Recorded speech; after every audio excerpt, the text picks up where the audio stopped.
On the front of this comes from a guy named Ron Chase. I don't know what the fuck his bitch ass problem is. I don't give a fuck. He hasn't been my friend in years.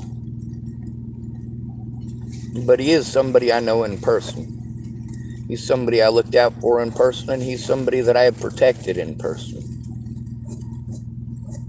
You think he's going to remember that, or you think he'll selectively forget? And now, what's his major panties in a twist over? I don't fucking know. I suppose, since he's actually somebody I know and actually somebody I give a shit about, I should probably take a look. But also, he's telling me to mind my business. I don't know what the fuck crawled up his craw.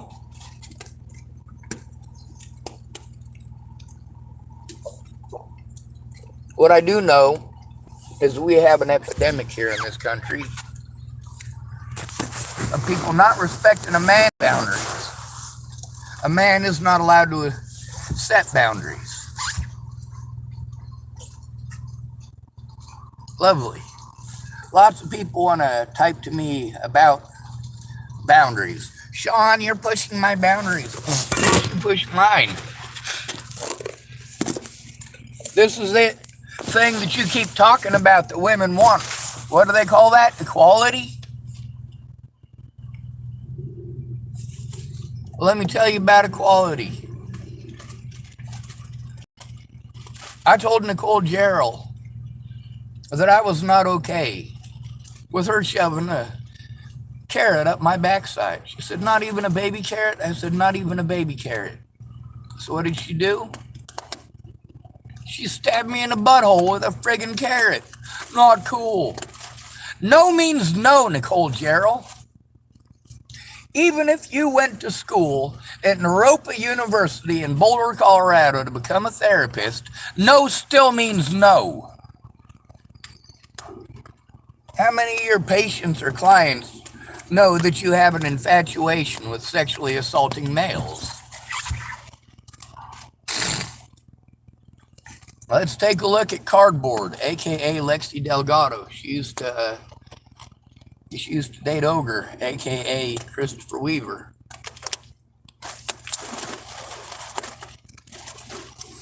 I told her no repeatedly and loud enough that Ogre heard me outside and came into the room and thank goodness fucking rescued me from her.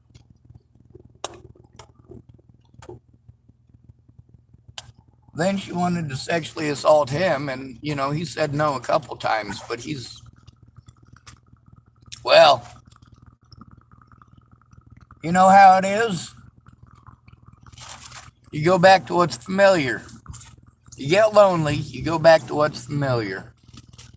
You get horny, you go back to what's familiar. No means no, but Lexi Delgado didn't seem to understand that. She thought sexually assaulting me was acceptable. That young woman who decided, even though it was her first night homeless and she wanted to sleep near me in case if she needed to scream, somebody would hear her, but also she didn't want to get molested in her sleep. So I wake up at like 2, 3 o'clock in the morning with something rooting around in my trousers. I didn't know what it was. Could have been a squirrel, could have been a possum, could have been anything at all after my nuts. And of course, I'm asleep while this is happening. I woke up to something in my pants and I twisted to get the hell away from it. You know what it was? It was her hand going into my pants. And when I twisted to get out of it, her wrist got stuck on my belt and broke. No means no. No means no. When you go to a party and you get all fucking drunk and you want a dude who's there and he tells you no, and then you run around the next day telling everybody he's a rapist because you didn't get what you fucking wanted.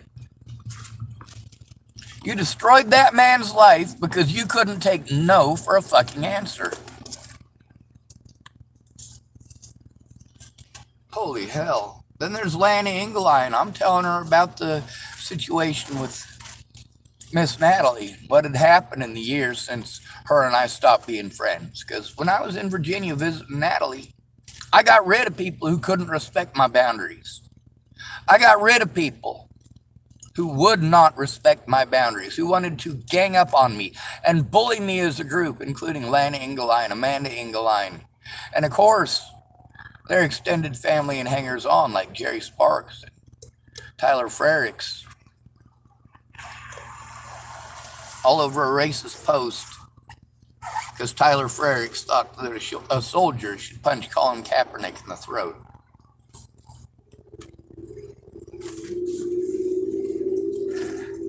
No means no, even if it's a male who said it.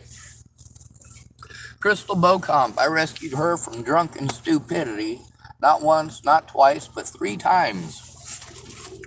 All 3 times afterwards.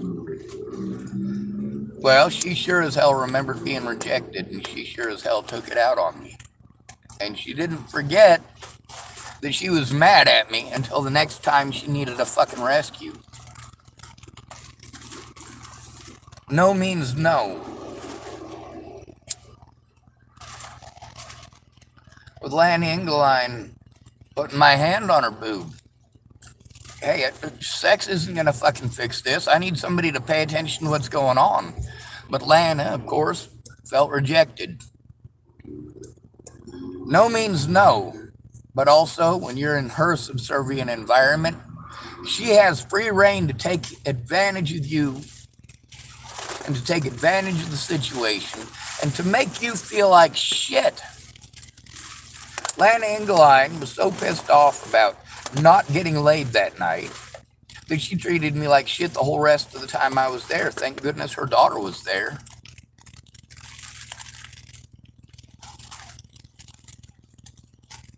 Amanda is her mom's caretaker. Amanda had to tell her mom more than once to knock it off. Of course, afterwards, different situation, isn't it? Isn't it amazing how these people who I got rid of when I was in Virginia, people who no longer had a place in my life, like Lanny Engeline, Amanda Engeline, Jerry Sparks, Tyler Frericks, Donnie Sparks,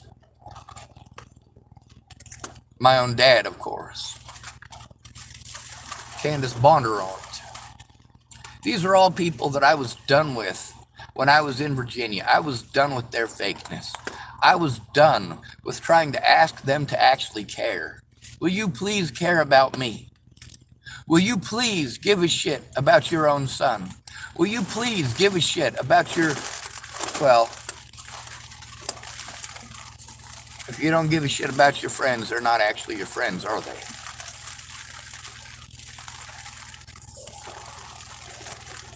Caitlin Tatum wouldn't follow my boundaries. If you're not willing to tell the truth, if you can't even admit that I went to you for help, we're not friends. You have no reason to stick around and play fucking head games. There is no reason for that. There is no logical reason for you to stick around. Now, as far as Ron Chase goes, whatever's going on in his bullshit, that's his bullshit. If he wants my help, he can let me know and he can ask for it. I need help. I ask for it. I, in specific, ask for the help in specific that I need. Now, whatever Ron has crawled up his craw, it's his. It's his to deal with. He's the one who wants to solo it, so he can solo it. Whatever it is, knowing him, he probably blasted it all over Facebook like he usually does. Then when you blast it all over Facebook and you want people to mind their business, well, maybe you should pay attention to whether or not they even contacted you about something that you posted. There's a lot of people. I posted up something about somebody who did something real horrible. And then people that I didn't think did that to me. Fuck you, man. Fuck you. That's not what I was trying to say. That's not what I meant, you motherfucker. What are you doing getting in on my bed? Holy shit. What kind of a fucking world have I fucking grown up in? It ain't this one. When I was growing up, we were able to have fucking conversations.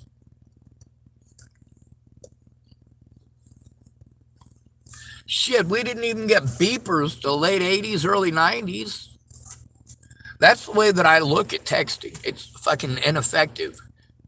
It's an ineffective form of communication. It works well enough to let somebody know that you need to talk to them.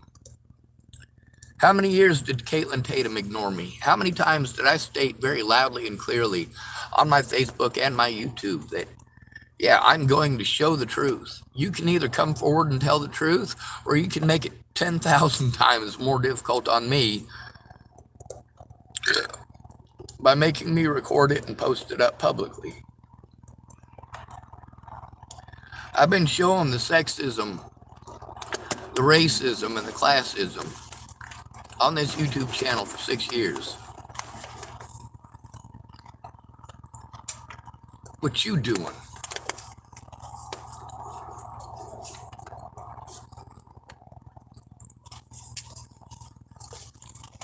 I've had a lot of women sexually assault me. And you know, looking back on it, at the time, I absolutely looked at it as sexual assault.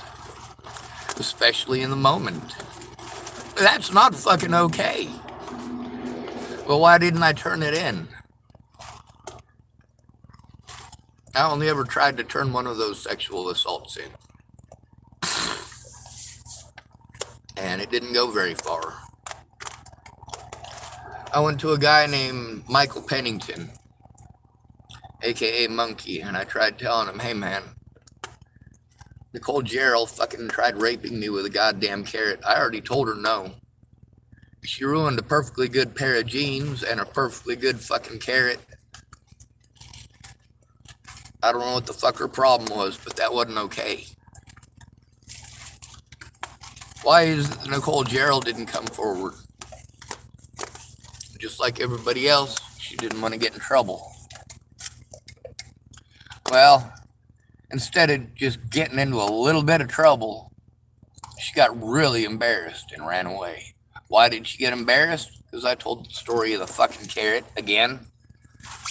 Did she pay any attention to the fact that I'd told it already?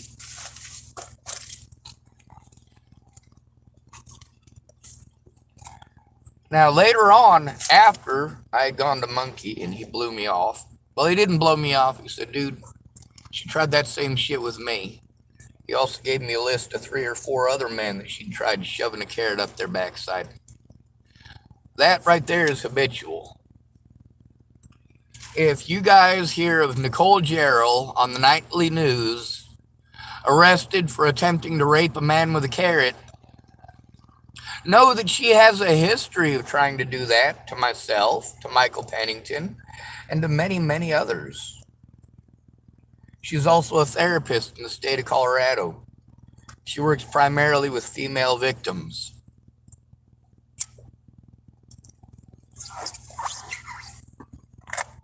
My boundaries are not followed, not by any of my friends, but they want their boundaries to be followed.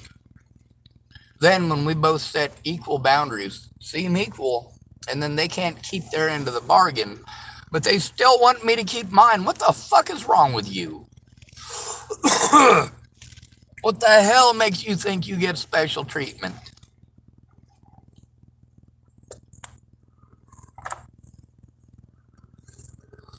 Now, why is it that I don't go sticking my hands down girls' pants while they're passed out? I mean, for starters, it's fucking wrong. There's also the fact that I'm not interested in that part of your fucking anatomy. Do you have a fucking brain? Show me that. Show me you have some fucking brains. I know you have a vagina.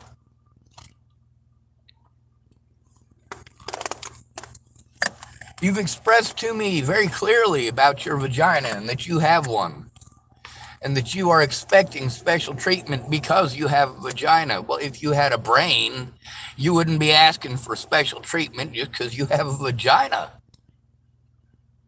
You wouldn't be asking men in the United States who have their genitals mutilated before they're 3 days old,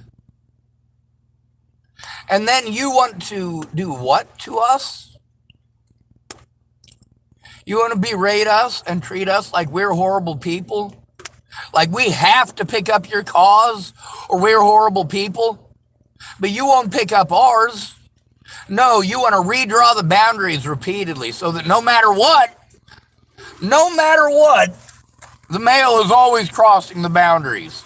But you don't stop to consider the boundaries that you have repeatedly crossed over and over again.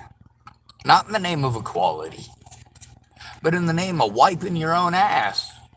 Sorry, covering your own ass. Your opinions show you haven't wiped in years.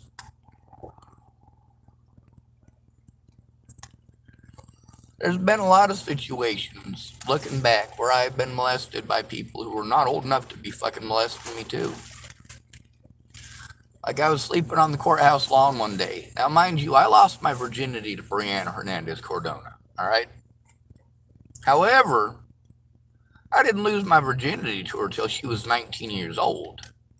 And she was pushing and pushing and pushing from when she was 15. I met her when she was 15. 15 years old.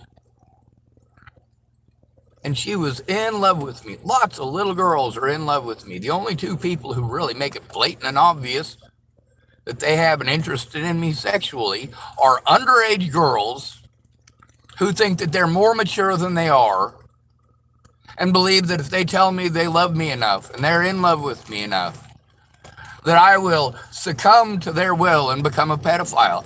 No means no, little girl. Go the fuck away. Come back when you're 18. Maybe we can be friends. Natalie Bollinger followed that rule. Thank goodness. For the most part, anyway. She still had that infatuation. Still thought she was in love with me.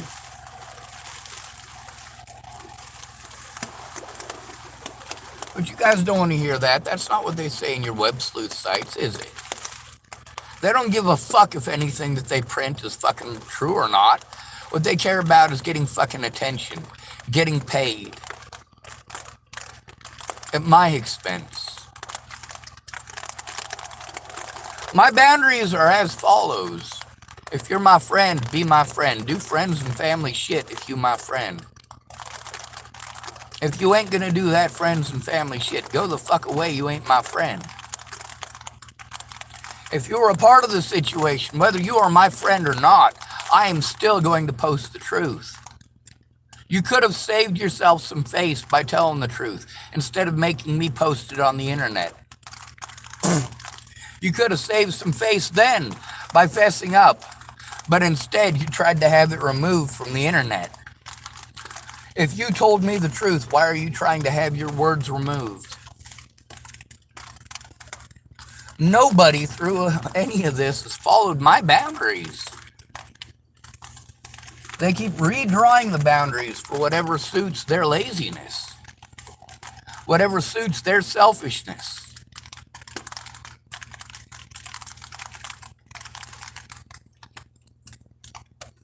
If your friend comes to you and says, I was raped, and you tell them they need to let it go or you don't have time,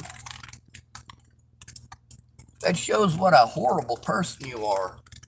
Now, how many of these people who did this to me would have done that if it was a woman? How many of those people would have done that to me if I had been an actual friend or an actual family? We already know that looks are more important than the truth. We already know that nothing passes a lie like a straight smile. We already know that statistically, it's okay to victimize a man. We can see very clearly, especially with the advent of this modern technology, how many women actually take part and sex crimes against men, gang stalking against men. A woman is 11 times more likely to be the stalker in this country, but the male is between 6 and 26 times more likely to be arrested and incarcerated. You know what that shows? That shows that all police are biased.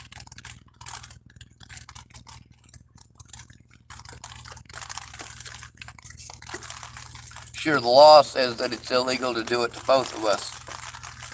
But Johnny Law don't follow the law. You see them titties, well, he automatically knows that the public ain't going to be taking your side because you ain't got them.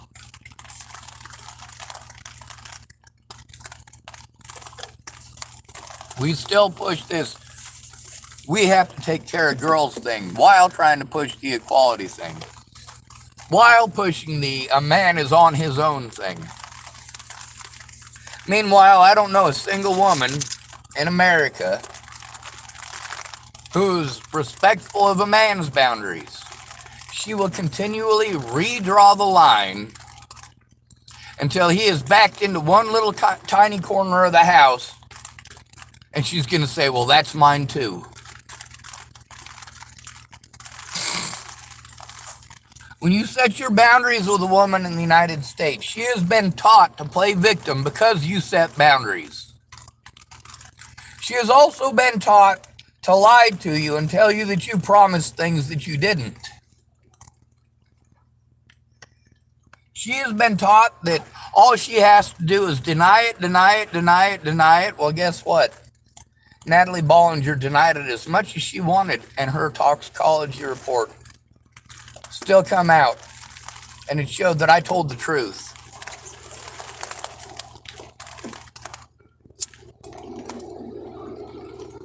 This bias isn't just held by people who claim to be my friend like Caitlin Tatum. This bias isn't just held by people like Danny Francis or Nicole Jarrell.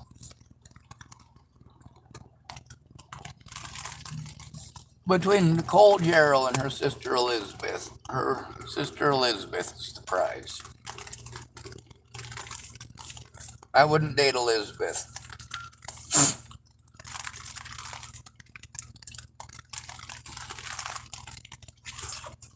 She's a good woman and she's a happy person. She got a family of her own. I don't know, after the stuff with her sister, no, you don't go messing around with family like that. With Natalie still thinking she was in love with me while I was in Virginia. And the situation with her sister and those issues, of course. You know, those girls were fighting over a boy. What are the chances I was the boy they were fighting over? I mean, I was there specifically because everything else had fallen through. All of my money had fallen through. I couldn't visit anybody else. I couldn't go to any of the historical places I wanted to go. I wanted to tour the yard in Norfolk like I did in Bremerton. In Bremerton, you don't get to actually tour the yard, but you can have what's called a walkthrough, where they'll actually walk through with a guy from the base, and he'll actually walk through the base with you. The parts that you're allowed to go to anyway. I wanted to do that in Norfolk, and I know they have a program where they allow that. I also had a lot of designs that I took with me for a lot of machines we have that are terribly inefficient. Like the helicopter doesn't need a transmission and an engine and a rotor. You don't need the transmission at all. All you need is a fuel regulator. If you can regulate the flow, then you can actually take the rotors themselves and put the engines inside of the rotors. You don't even need to have, well, the rotor itself spins, but other than that, you don't need any moving parts inside of it. None. Nikolai Tesla already figured out the majority of that. A lot of the stuff that he didn't figure out, we got from a conch shell. And those of you who don't understand those concepts, well, if you get into jet technology, you will. What's this got to do with the word no?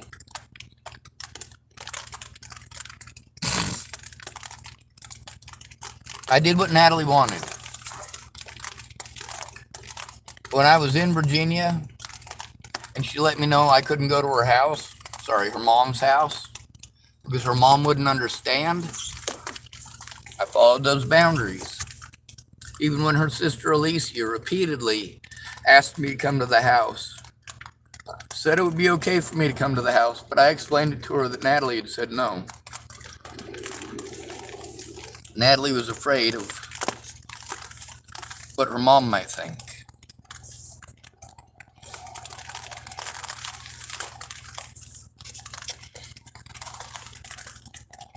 When I was in Virginia, there was only one person that I spent any significant amount of time with. Only one. That was Alicia Bollinger. And it was always in public. Always. There was no point in time where me and Alicia Bollinger were alone in the privacy of her vehicle, in the privacy of my vehicle, in the privacy of a back room, the privacy of her bedroom. There was no point in time where I was alone with her where I could have done anything sexual ever. The whole time I was in Virginia, we were just friends. The whole time I was in Virginia, Alicia Bollinger, we did what she wanted. When she wanted to go to the Virginia Beach, that's where we went. When Alicia Bollinger wanted to go to the Norfolk, to the pagoda in Norfolk, that's where we went. That was right before Hurricane Matthew. The job that I got cleaning up Hurricane Matthew, you know who got me that job? Alicia Bollinger. She wanted me to live there in Virginia. They both did. They wanted me to move to Virginia and live in Virginia so I could be closer to them. I let them know I wanted to go back and see Maddie Boa. I missed Maddie a lot. I let them know I'd stick around long enough for Natalie to get healed up. And then I was going back to see Maddie Boa. Those was the two friends that were there for me. Natalie Bollinger and Maddie Boa. That's the two friends who were there for me after I hurt my back, and the only two.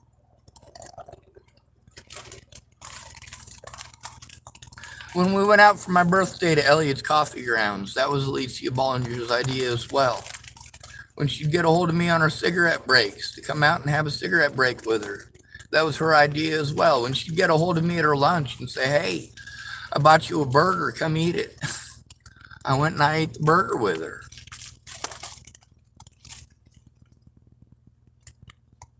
We were friends. I got dehydrated while I was up there. That's not a crime.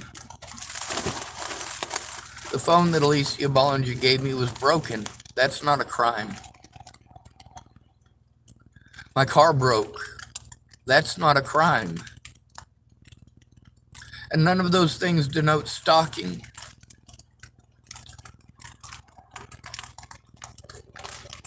When someone says, hey, I'm going to kill myself if you don't come to Virginia, you're not going to Virginia to stalk them.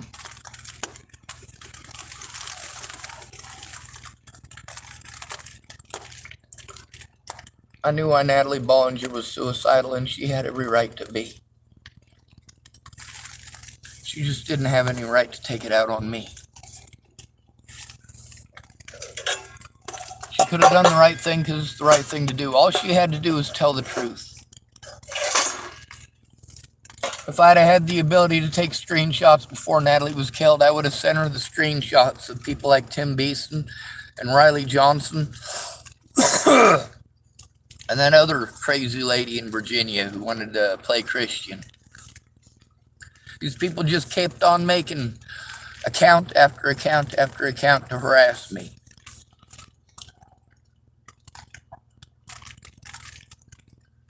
And of course, most of it went into the spam file, and I didn't see them. No biggie. The two that were left were in my spam file. That's how I was able to get a hold of them and show them to the cops.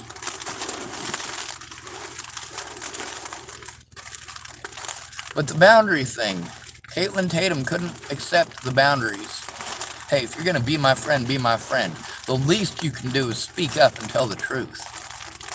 If you can't speak up, what the hell kind of a friend are you? And if you can't do your job as a mandated reporter because you're afraid of losing your job, well, then we got much bigger issues, Miss Caitlin Tatum. And what the fuck are you doing supporting a system like that while talking about how you're trying to change things for marginalized peoples in our society? No, you're not. All you care about is gay people. You only care if gay people are marginalized. Well, I care about gay people. I care about lesbians. I care about straight people. We're all human. This shit is wrong to do no matter what. But you ignore the most marginalized people in our society. Caitlin Tatum is a prime example of how sexism and bias comes into play. She may have had the best of intentions as far as being a friend, but her bias got in the way, just like yours. The idea that I must be guilty because penis. The idea that a woman would never sexually assault anyone. Blah, blah, blah, blah, blah, blah. Fucking blah.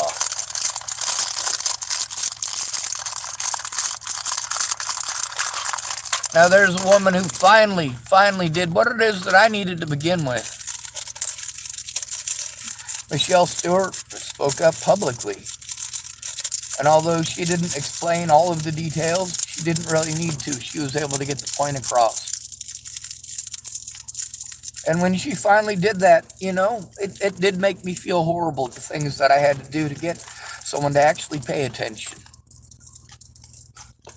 I've had to record a lot of people and post them on YouTube and Facebook to prove that I've been trying to get help. But is it the help that I need? The help that's on my paperwork, friends and family. In order to cut this off,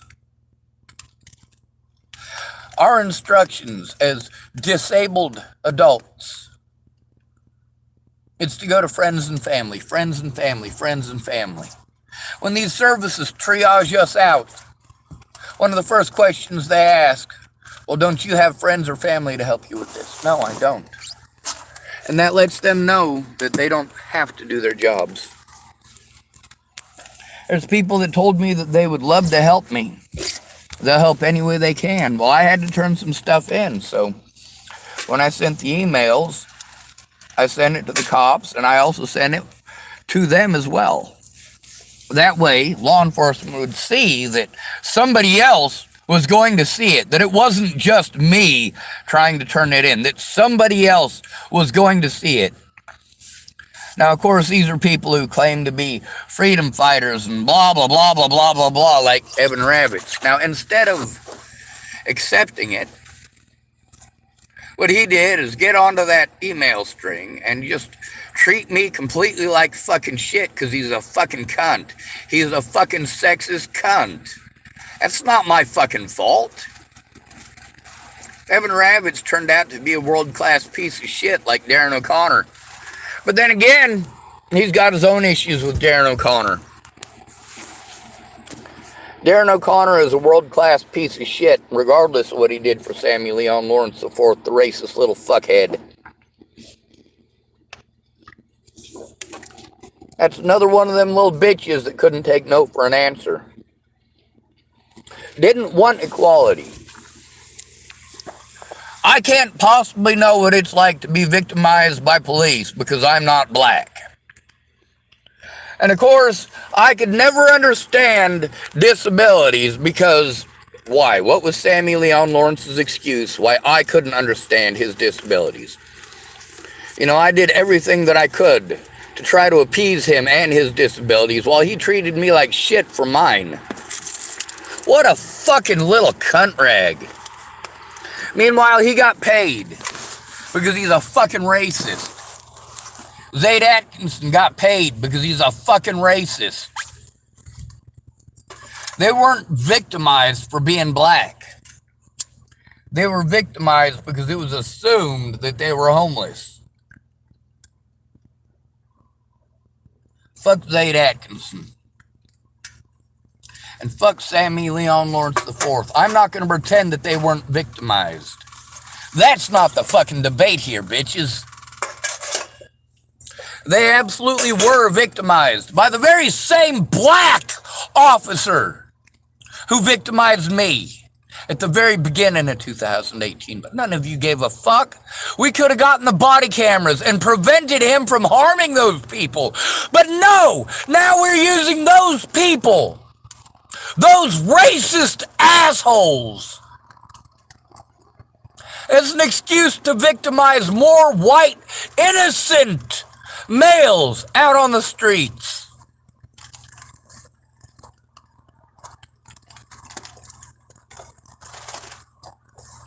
Every single black person in this country owes me an apology.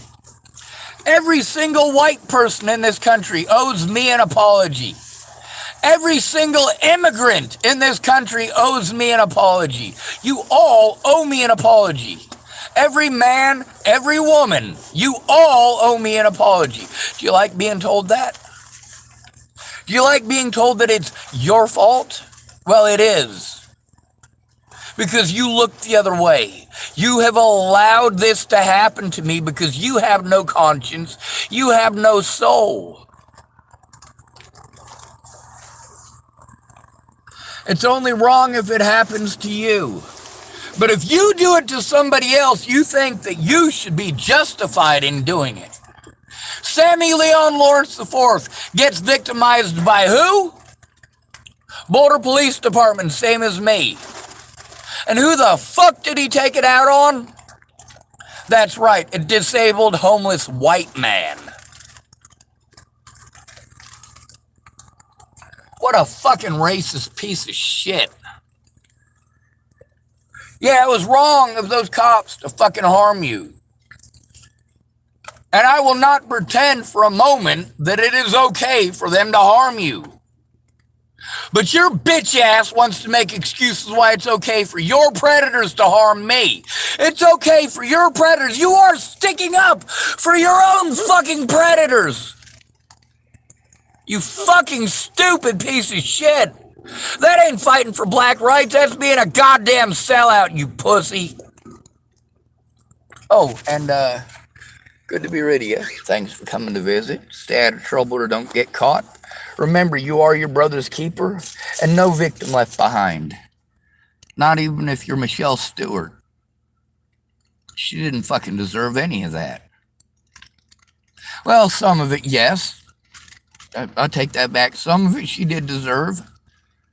But at the same time, she's not one of them people that sent me messages back in 2018 trying to pretend like they was going to be my buddy. Well, all they were doing was trying to pick and choose little bits and pieces they could sell to the American public as an excuse for victimizing me. Go fuck yourself. Read it in its entirety, bitch. You want to tell me about the Bible? Read the Bible. You want to tell me one little piece and pretend like that one little piece is the moral of the story? No. Show me your Jesus. Michelle Stewart wanted to tell me about her Jesus, but she's also showing me actual effort. And it may not be the full effort that I need, but it's a part of what I need. And even that small part is greater than any other assistance that I've gotten. At least that's one person actually speaking up.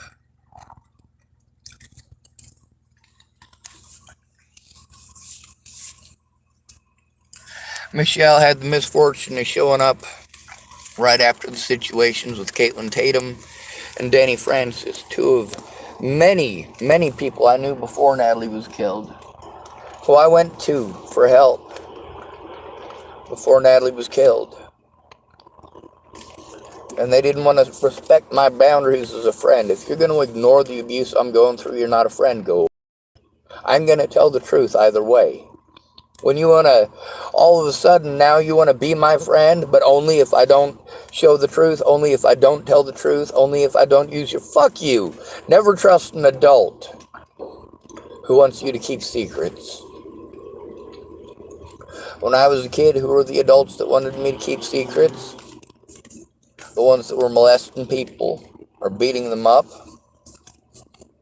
Or in the case of Fairfax, the staff members who were stealing our meds.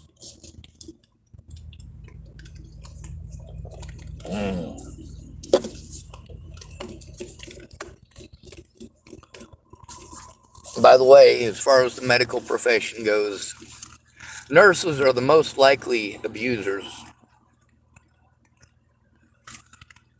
of both pharmaceutical drugs as well as methamphetamines. Nurses. You have a higher concentration of nurses who are meth addicts than you do waitresses. Now, why are there so many waitresses that are on meth? Because they're on their feet all day. We got 60-year-old women doing jobs that were set up so they'd be for 16-year-olds to maybe 25 at most.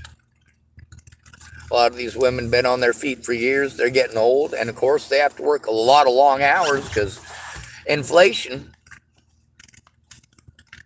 We also got a lot of folks out on the streets who ended up doing meth and becoming meth addicts. Why?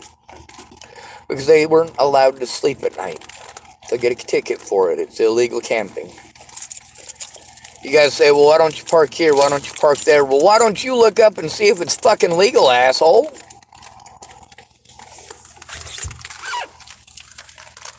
I should probably say thank you to Michelle Stewart. Matter of fact, I'm gonna. Thank you, Michelle Stewart. Thank you for speaking up. Thank you so much.